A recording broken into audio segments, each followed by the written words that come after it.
Good morning. My name is Minh. Recently you sold my dad a second-hand car, and the contract said if there were any problems with it within 90 days, you would fix those problems for free. Yes, that's right. Well, I was driving to uni this morning and I suddenly heard this weird clunking sound from underneath the car. At first I thought maybe I had run over something, although honestly I didn't see anything on the road. Anyway, it got worse, and so I pulled straight over. It turns out the transmission on the car is badly damaged and needs to be replaced. Sure, the registration is LWHD. Yes, that's right. Sure, I understand that the name on the contract is Kang Trang. He is my father. He bought the car for me.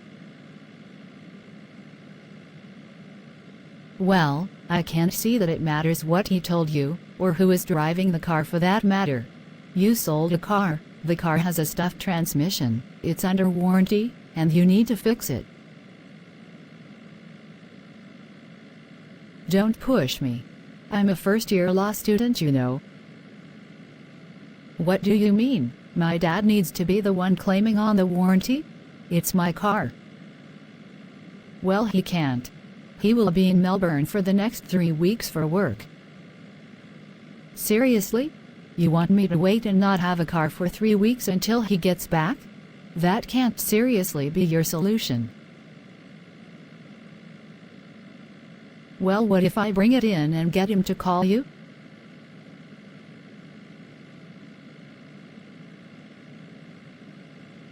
I really think you are being completely unreasonable about this.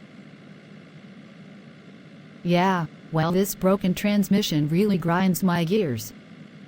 Get it? Grinds my gears? Yeah, I hate Marinak's stupid dad jokes too.